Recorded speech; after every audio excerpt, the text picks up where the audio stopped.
Have you ever looked at your own life or the life of someone you know and been bewildered by a sudden, seemingly irrational decision? A decision that unravels years of careful planning and responsible living? The truth is, these moments are rarely as sudden as they appear. They are often the delayed tremors of a psychological earthquake that happened decades ago, during the most formative years of our lives. One of the most profound and often strangest aspects of our human design is the necessity of navigating a series of developmental stages in childhood and adolescence.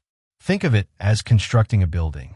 Each stage is a foundational layer, essential for the structural integrity of the whole. If, for any reason, a layer is skipped, poured too thinly, or compromised, the entire edifice of our adult personality remains vulnerable. A part of us, deep in the subconscious, will forever crave a return to that unfinished work, desperate to complete the blueprint. This craving can persist, a quiet but insistent hum in the background of our lives, even if the stage we missed is one normally associated with being a toddler, and we happen to be well into middle age. Let's carefully unpack these essential stages of childhood. First, and perhaps most crucial, is the adored stage. This occurs in our earliest months and years. During this time, on the basis of having accomplished absolutely nothing, we haven't learned to speak, we haven't won any awards, we haven't made anyone proud in a conventional sense, are meant to feel deeply and unconditionally accepted. We are approved of by our caregivers simply for being. This love is a response to our mere existence, our arrival on earth, our complete defenselessness, our vulnerability, and maybe our very cute button nose. This stage is where our core sense of self-worth is forged. It teaches us the fundamental lesson: I am valuable just as I am. Without this, we may spend our entire lives trying to earn a love that should have been a birthright. Following this is the irresponsible stage. This isn't about promoting carelessness. It's about sanctioning curiosity. In this phase, we are meant to explore the world as a grand, freewheeling experiment without the heavy burden of consequences. We are little scientists in a laboratory of life. What happens when I drop this spoon for the 10th time? What is the aerodynamic property of pasta when catapulted from a high chair? What sound does the word "ba" make if I repeat it 100 times? This stage is vital for developing creativity, problem-solving skills, and a sense of mastery over our environment. It requires caregivers who can tolerate a bit of chaos and see the learning within the mess. Then, we enter the naughty stage. This phase is often misunderstood. It's not about becoming a bad person, but about safely exploring the full spectrum of human emotion, including the darker parts. It's our first chance to give voice to our desire to provoke, to feel the sting of jealousy, to test boundaries, and to be a bit unkind. Crucially, in a healthy environment, these explorations are met not with labels like evil or bad, but with gentle correction and, most importantly, forgiveness. This stage teaches us that we can have negative feelings without being fundamentally flawed, and that relationships can withstand and repair from minor ruptures. If this stage is skipped, we may become adults who are terrified of our own anger or who express negativity in passive-aggressive, rather than direct, ways. Finally, childhood culminates in the mannerly stage. This is where we learn the importance of empathy, of being good, of making others happy, and of fitting into the complex social web. This stage should be the capstone, not the foundation. It works best when a child already feels adored, has explored their world freely, and understands their own capacity for naughtiness. It is then that they can genuinely choose to be kind, not out of fear, but out of a secure sense of self. Adolescence, in turn, ushers in its own set of critical and often tumultuous stages. There is the rebellious stage.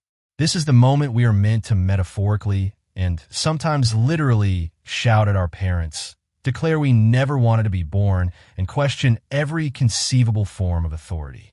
This isn't just teenage angst.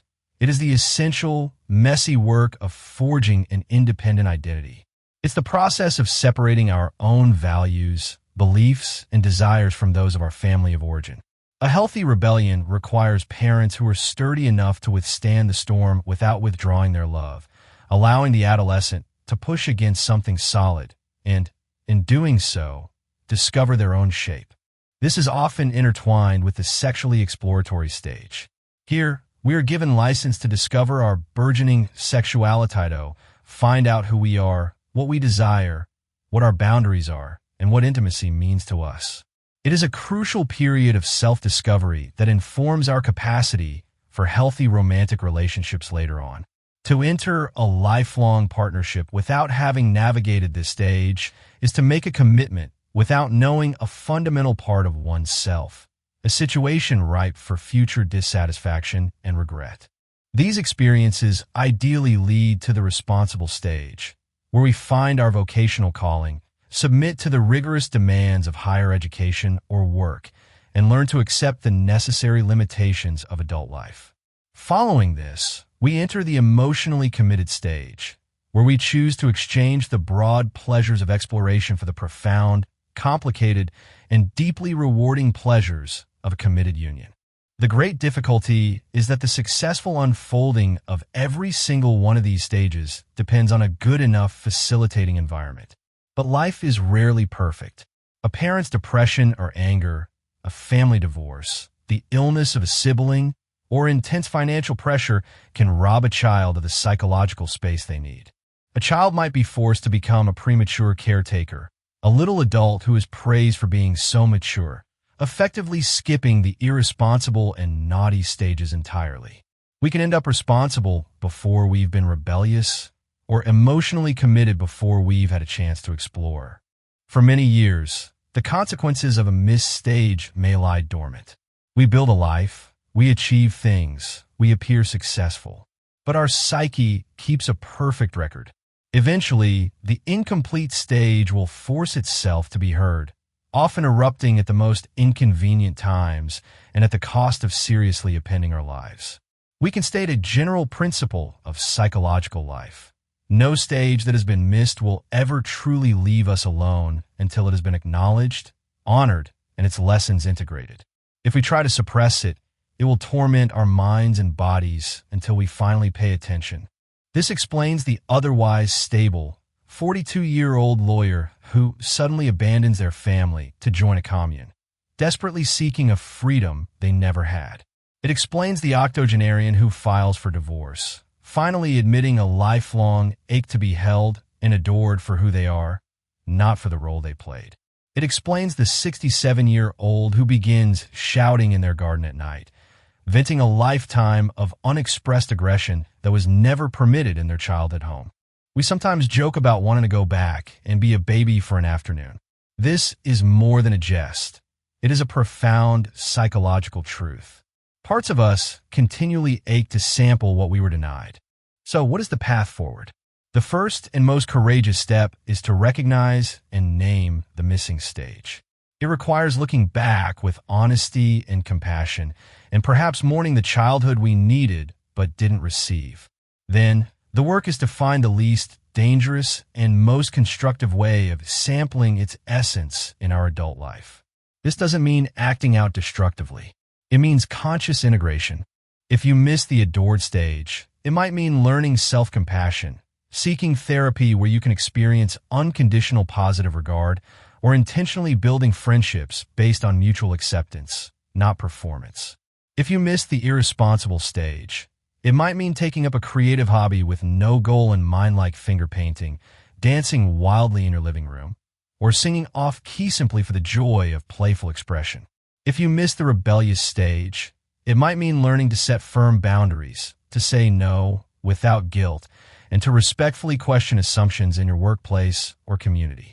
It may require difficult conversations with a long-suffering spouse, a friend, or a colleague, explaining that a part of you is still trying to grow up. It will not be easy for anyone. This journey warns us to be wary when we see a child described as old for their years. It is often a sign of a burden carried too soon. The world would be an infinitely calmer, kinder place if all of its outwardly adult, yet inwardly bawling babies and furious toddlers have been given the chance to be who they needed to be right when they needed to be it. But this understanding is not a sentence to a life of regret. It is, in fact, the key to true liberation. The beautiful paradox is that by consciously and tenderly tending to the needs of our inner child, we don't become more childish. We become more whole. The goal is not to regress, but to integrate, to give our adult self the security, freedom, and self-worth that was missing from its foundation. In this tender reunion of our past and present selves, we don't just heal once way, finally achieve the deep, authentic, and unshakable maturity we've sought all along. We become the loving caregiver to ourselves that we always needed. If this exploration of the human journey has resonated with you, and if you wish to continue discovering more about the complexities of the mind and heart, we invite you to become part of our community. Please subscribe to our channel for more insights that help us understand ourselves and each other a little better, one step at a time. Thank you for watching.